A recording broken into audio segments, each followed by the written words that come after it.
des sujets qui échaudent le plus le corps de Christ, c'est le sujet de la grâce. Parce que certains ont l'impression que la grâce est une licence qu'on donne aux gens pour faire n'importe quoi. La grâce, c'est le coup de pouce de l'Éternel.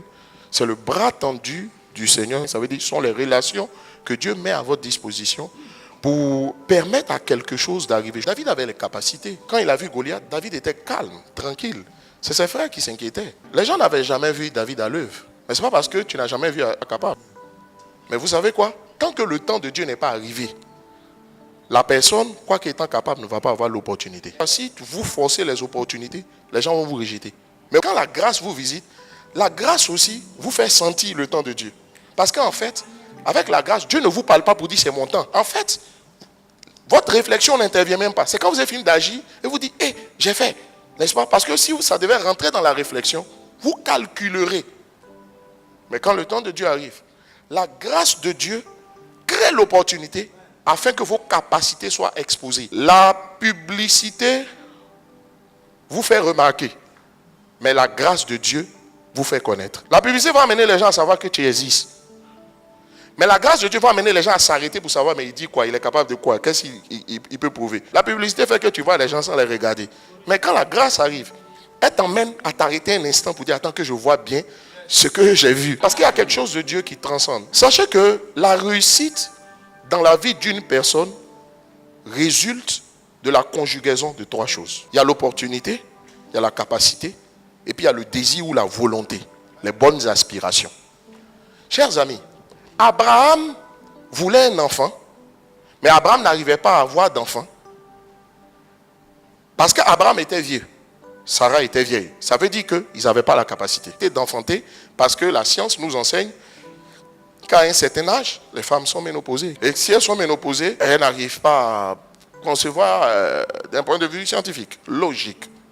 Mais ça ne veut pas dire qu'elles ne peuvent pas. Donc humainement, la capacité semble ne pas là. Une femme peut ne pas être âgée et puis il y a des problèmes sur le plan médical qui sont tels qu'elle n'arrive pas à concevoir. Mais dans le cas de Sarah, il y avait un deuxième élément qui manquait, le désir.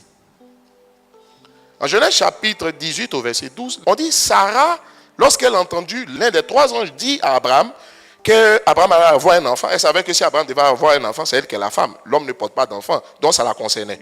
Et la Bible dit, maintenant que je suis vieille, aurais-je encore des désirs? Ça veut dire qu'Abraham et elle dormaient sur le même lit, mais ils ne se rencontraient pas, parce qu'ils n'avaient pas de désirs. Il y avait un problème au niveau des capacités, et puis un problème au niveau des désirs, de l'aspiration, la volonté de se rencontrer pour que quelque chose se passe. Donc, le temps de la grâce a sonné.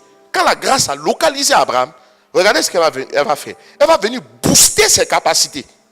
Parce qu'en réalité, si c'est un homme, c'est un être humain, ça veut dire que Dieu avait déjà mis en lui la capacité pour faire face. Chers amis, n'oubliez jamais que Dieu nous a créés à son image. Donc ça veut dire que les capacités qui sont en Dieu sont en nous. Mais ce n'est pas parce que souvent tu ignores que tu as ces capacités. C'est pourquoi souvent des prophéties viennent.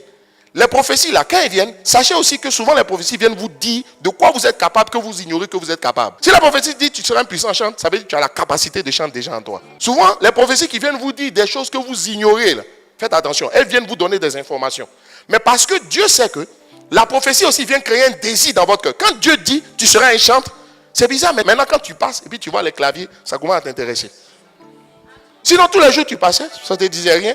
Donc, la prophétie vient créer en toi un désir. Parce que Dieu sait que rien ne peut se faire dans la vie d'un homme sans la conjugaison de ces trois facteurs. Capacité, opportunité, désir. Et quand la grâce vient, elle vient s'occuper de chacune de ces trois dimensions. La réussite, donc, dans la vie d'une personne résulte de la conjugaison de ces trois facteurs. Capacité, opportunité, désir. C'est-à-dire la volonté. Le fait d'aspirer à quelque chose. Il y a des moments où tu es là, tu n'aspires pas à quelque chose. Et il y a des moments plus que d'autres où tu t'assois et puis tu commences à aspirer à une chose à laquelle tu n'as jamais pensé. Il y a une soif qui vient en toi. La chose commence à t'intéresser. Alors qu'avant, moi ça ne t'intéressait pas. Tu t'assois, c'est trop passé autour de toi, ça ne te disait rien. Maintenant, écoutez-moi. Il faut que des capacités soutenues par une volonté rencontrent une opportunité afin qu'il y ait ou avant qu'il y ait déblocage ou témoignage. Ça voudrait dire que tant que, malgré tes capacités, tu n'as pas eu l'opportunité, elle t'expose à quelque chose. Tu as beau être fort au clavier. Tu sais quoi?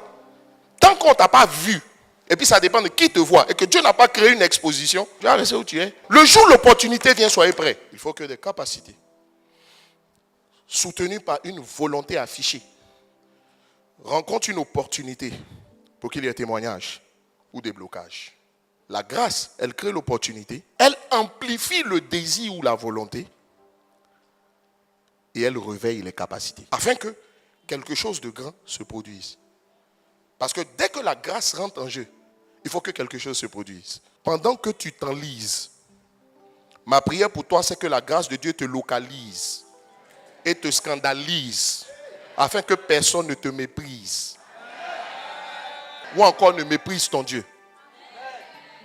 Dieu libère sa grâce souvent pour que les gens sachent que tu n'es pas seul. Qu'il y a quelqu'un derrière toi. Qu'il y a quelqu'un avec toi. Parce que la grâce, j'ai dit, c'est le bras long. Donc, ce sont les relations. C'est-à-dire, on dit que tu n'as pas de relations. Mais souvent, Dieu laisse faire. Mais quand tu t'enlises, ça dit tu t'enfonces, les choses ne marchent pas. C'est alors que la grâce de Dieu te localise. Et quand elle te localise, elle te scandalise. Ça dit que, quand je dis elle te scandalise, tu t'assois et puis tu dis, qui suis-je? Qu'est-ce ma parenté pour que Dieu m'ait fait parvenir jusqu'ici? Tout ceci, c'est pour que personne ne méprise ton Dieu. Chers amis, comment déclencher la grâce? La première clé que je vous donne, c'est avoir l'esprit de la grâce. Mais en même temps, laissez-moi lever un équivoque. Si on dit que la grâce est la faveur imméritée, alors pourquoi est-ce qu'on doit enseigner des clés que tu dois appliquer d'abord avant que la grâce ne se déclenche? Voici ce que, lorsque la question m'est venue, l'Esprit m'a dit en 1 Corinthiens chapitre 15, verset 10. Par la grâce de Dieu, je suis ce que je suis. Et sa grâce envers moi n'a pas été vaine, c'est-à-dire sans résultat. Autrement dit, sa grâce a produit des résultats. Maintenant, regardez. Loin de là, j'ai travaillé. Loin de là, j'ai travaillé. Autrement dit, la grâce m'a localisé. Elle a créé l'opportunité. Mais j'ai dû travailler pour saisir l'opportunité ou les opportunités que la grâce m'a offertes. L'apôtre Paul dit ici dans ce passage que la grâce n'exclut pas le travail. Et s'il dit que la grâce n'exclut pas le travail, ça voudrait dire que là, même là où la grâce travaille, l'homme devra jouer son rôle, poser des actes afin de maximiser et de saisir les produits que cette grâce est venue créer. La grâce n'exclut pas le travail. La grâce ne signifie pas absence de travail, frère. Laissez-moi vous aider encore, je vais vous expliquer. Éphésiens chapitre 2, verset 8. La Bible dit, car c'est par la grâce que vous êtes sauvés, par le moyen de la foi. Qu'est-ce que ce verset est en train de signifier? Ce verset est en train de signifier que c'est la grâce qui fait le travail. Ok? On dit c'est par la grâce que vous êtes sauvés. Donc c'est la grâce qui fait le travail. Mais cette grâce, elle est mise en route par la foi. Ça veut dire que même si c'est la grâce qui fait le travail, c'est la foi qui met la grâce en route. C'est la foi qui déclenche la grâce. Ça veut dire que même si la grâce a la capacité de faire le travail, il faut que quelque chose la déclenche. Ce verset est là en train de nous dire, c'est la grâce qui fait le travail. Il faut que la foi la mette en route, la déclenche. Dis avec moi, déclenche. Maintenant, ce passage nous dit que le principe est acquis que la grâce se déclenche. C'est le coup de pouce de Dieu, mais elle se déclenche. On dit que c'est une faveur imméritée, mais elle se déclenche. Maintenant, comment on la déclenche? Une des façons de la déclencher, c'est par la foi. C'est quoi la foi? La foi, c'est croire, confesser et agir. Ça veut dire que ce n'est pas parce que la grâce agit, que tu travaille, que tu ne dois pas agir. Ce n'est pas parce que la grâce est soi-disant une faveur imméritée que tu ne devras pas agir pour la déclencher. Il y a des actes que tu devras poser. N'a-t-on pas dit qu'on est co-ouvrier avec Dieu? Quelqu'un dit Amen. Donne à Dieu les ingrédients pour qu'il produise ce qu'il faut pour déclencher ta vie. Frère, n'oubliez jamais ceci. La bénédiction sans cause n'aboutit pas. Ça veut dire que la grâce se déclenche, premièrement, par la foi. Pourquoi est-ce que je dis comme première clé pour déclencher la grâce, avoir l'esprit de la grâce? L'esprit de quelque chose, quand on dit quelqu'un a l'esprit entrepreneurial, ça veut dire qu'il a des dispositions intérieures à entreprendre. Quand on dit à quelqu'un, je n'aime pas ton esprit, ça veut dire qu'il y a une façon de penser qui ne passe pas. Ça veut dire qu'il y a des dispositions intérieures à agir d'une façon ou à penser d'une façon. Maintenant, nous venons de voir que la grâce se met en route par quoi? La foi. C'est-à-dire c'est la foi qui déclenche la grâce. Or, la foi, c'est une ferme assurance des choses qu'on espère et une démonstration des choses qu'on ne... Ça voudrait dire quoi? Ça veut dire que la foi est une assurance, mais qui est ferme. Donc, c'est une certitude et la foi est en même temps attente. Retiens les deux choses. La foi est certitude et la foi est attente. Il y a une différence entre avoir des attentes et s'attendre à. Arrêtez d'attendre que Dieu vous bénisse. Mais attendez-vous à ce que Dieu vous bénisse. En réalité, quand on dit la foi, là, ce que le monde a compris par rapport à notre foi, c'est qu'on attend que Dieu nous bénisse. C'est pourquoi ils disent qu'on n'est pas paresseux. Mais justement, ce n'est pas juste. La foi, ce n'est pas attendre que Dieu se souvienne de toi. La foi n'est jamais passive. Parce que quand je dis j'attends que Dieu me bénisse, je suis passif. Lorsque je m'attends à ce que Dieu me bénisse, je deviens actif. Donc, si l'esprit, c'est la disposition intérieure d'une personne à agir ou à penser d'une façon, et que la foi est certitude et attente, c'est-à-dire s'attendre à, ça voudrait dire que l'esprit de la grâce, premièrement, c'est avoir des certitudes. Il faut avoir des certitudes. La foi n'est pas la loterie pour que tu aies plus de chances d'échouer que de gagner. À la loterie, on a plus de chances de perdre que de gagner. Beaucoup pensent que la foi chrétienne, c'est la loterie. La foi vous met en position plus de gagner que de perdre. Avoir l'esprit de la grâce, c'est avoir des certitudes.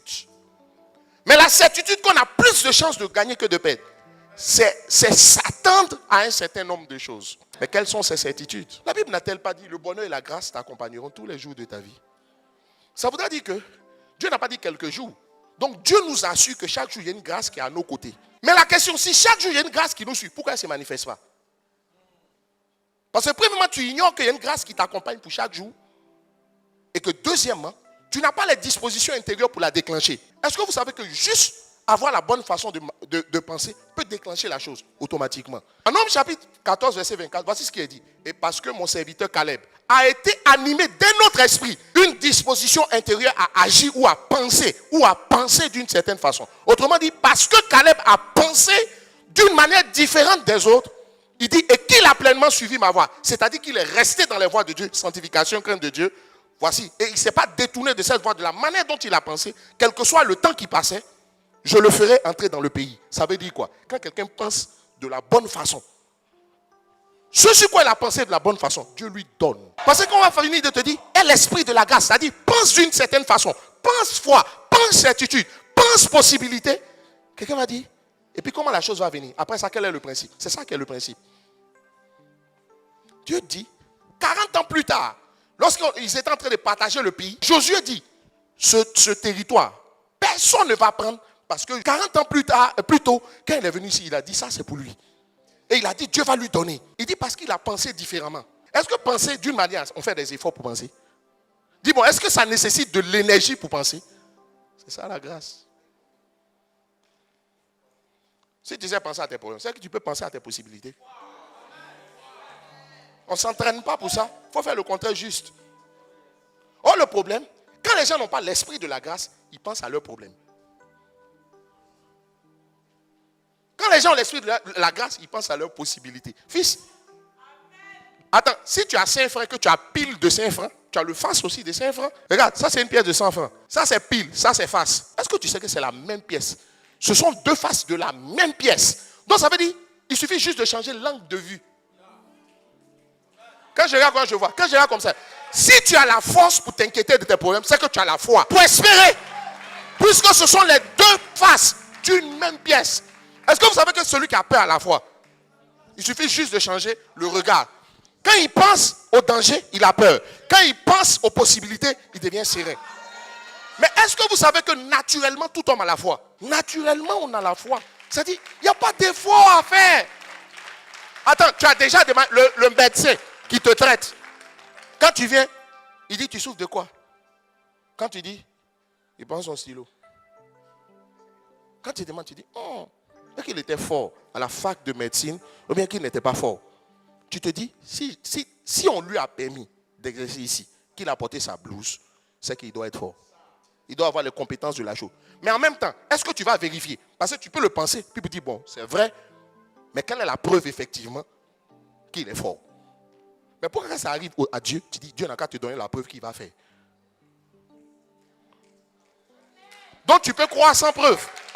Tu sais le faire naturellement, mais c'est parce que tu n'as pas décidé de le faire. Vous avez lu que la Bible dit, là où le péché abonde, la grâce surabonde. C'est quoi la signification du péché? Manquer le but. Donc le péché égale à échouer. Le péché égale à passer à côté de ce qu'on attend. Ce que Dieu attend. Or, ce que Dieu attend, c'est la vie. Ce que le diable attend, c'est l'échec. Autrement dit, le péché, c'est échouer. La vie, c'est réussir. Ce verset est en train de nous dire, Dieu veut plus que tu réussisses que le diable ne veut que tu échoues. Ça veut dire quelle que soit l'énergie et la rage du diable de te détruire, Dieu dispose une grâce qui est supérieure à sa rage, de sorte à ce que tu réussisses là où il veut que tu échoues. Ça veut dire que la volonté de Dieu de te voir réussir, elle est supérieure au désir du diable de te voir échouer. Dès l'instant où tu as capté ça, tu as l'esprit de la grâce. Ça veut dire quoi? Tu as plus conscience du Dieu qui veut que tu réussisses que du diable qui veut que tu échoues. Frère, voici les fondements de l'esprit de la grâce. Ma fille, la volonté de Dieu de te voir réussir est supérieure à la rage du diable de te faire échouer. Dès l'instant où c'est dans ton esprit, on ne se muscle pas pour avoir la foi. La façon dont on ne se muscle pas pour avoir peur, c'est comme ça on ne se muscle pas pour avoir la foi. En fait, la peur est une forme de foi. Quand je dis où est ta foi, ça veut dire que tu as la foi, mais qui est mal orientée. C'est une foi qui est focalisée sur le diable. Quand c'est focalisé sur Dieu, on appelle ça la foi. Quand c'est focalisé sur le diable, ça devient la peur, la crainte. Ça veut dire que dès l'instant où tu te défocalises du diable et que tu commences à te focaliser sur Dieu, la peur va disparaître à l'instant, sans que personne ne t'impose les mains. Le problème, c'est que 95% sont plus conscients que le diable a une rage de les détruire. Et c'est dans sa image. Ils sont prisonniers du diable. Mais ce que vous oubliez, quand toi-même, ton esprit est plus focalisé sur le diable qui veut te détruire, c'est ce genre de révélation que Dieu va te donner. C'est pourquoi Dieu a amené la loi pour dire, les gens, chers amis, calmez-vous, pensez à la grâce. Ça ne veut pas dire que la grâce, c'est n'importe quoi, on fait tout. Non, le fondement de la grâce, c'est l'amour pour Dieu. Tu aimes tellement Dieu que tu ne veux pas faire des choses qui vont blesser Dieu. Dès que vous avez l'esprit de la grâce, vous savez que la volonté de Dieu de vous bénir est supérieure à la rage du diable de vous détruire. La grâce, elle est aussi la main tendue de Dieu pour vous faire sortir de la force dans laquelle le péché vous a conduit ou bien Satan vous a conduit.